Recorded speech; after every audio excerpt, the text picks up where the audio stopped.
Okay, so I don't really have a quirky opening for this, but we're just gonna jump straight into it. So we're gonna cue the color grade.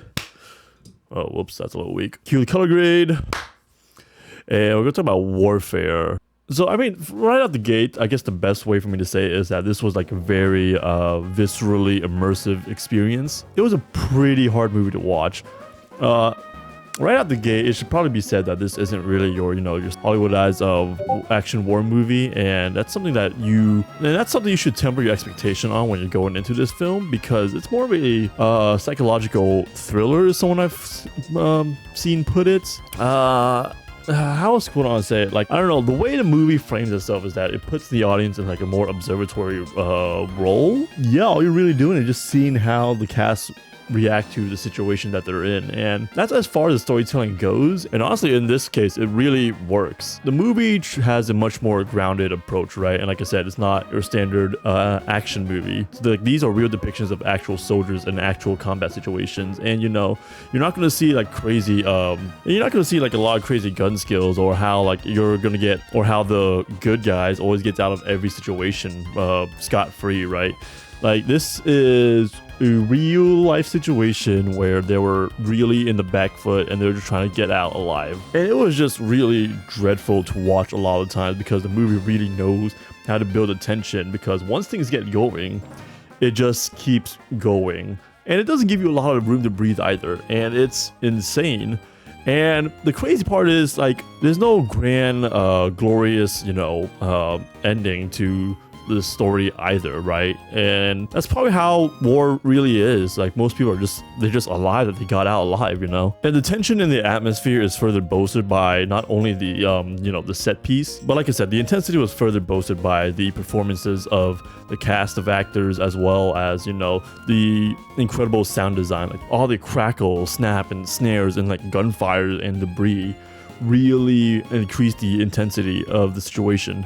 And on top of that, and the way that the cast just panics as things go from worse to worse just further, immerses you in the situation that they're in. It really hammers home that, yeah, this is not a great situation to be in, and this isn't something that you want to be in either. And I think that's the point it's trying to make, right? That war is bleak. It's not great. It's not meant to be glorified either. And that kind of leads me into my next point about this film, right? Well, not necessarily this film specifically, but just Alex Garland as a filmmaker, right? Because this is very reminiscent of the situation he got himself in for his film Civil War. Because I don't feel like this movie has a grand message, but the thing is, because I don't feel like warfare has a grand message to tell to the audience, and I don't think it needs one though. And it's kind of the same case with Civil War, but people are kind of like, they're holding it against the film, that the fact that there should be a whole bigger message, or it should be more clear.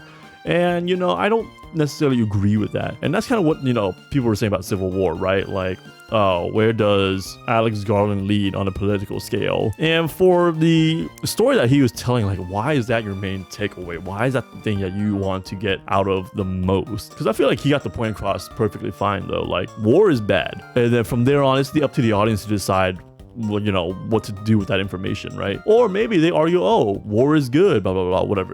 Maybe even I don't know. But for the most part, like, if someone were to make an argument that this is a glorification of war, or like a big propaganda for it, I generally don't understand the mental gymnastics around that. Because if you see the situation that these soldiers are in, I don't think you'd be wishing for war, period. Because these soldiers wouldn't have been in the situation they're in if there was no war to begin with, right? And obviously, there's much more nuance to that whole conversation, right? Like, oh, yeah, we wouldn't have war if, X, Y, and Z, blah, blah, blah, whatever.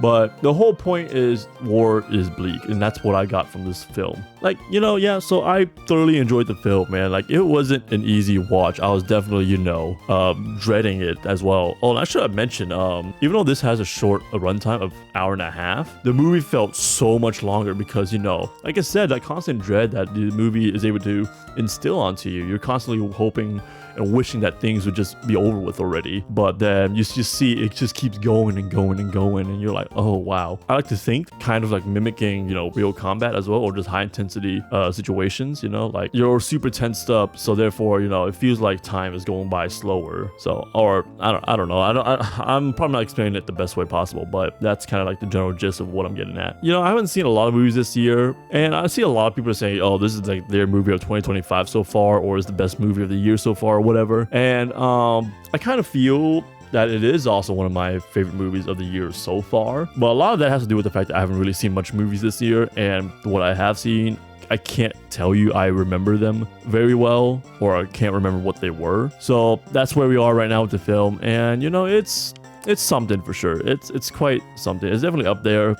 I've yet to see Sinners, and it's coming out, well, it's already out, but I'll be seeing it in a couple days from now, or a couple days from the time of this recording. So yeah, that's pretty much it about Warfare, really. I mean, it's a pretty tough movie to watch. That's really all I can really come back to. Like, it's viscerally dreadful, viscerally intense, viscerally immersive. It's just a very visceral movie altogether. And I wouldn't say there was a happy ending either. Yeah, man, it's quite something.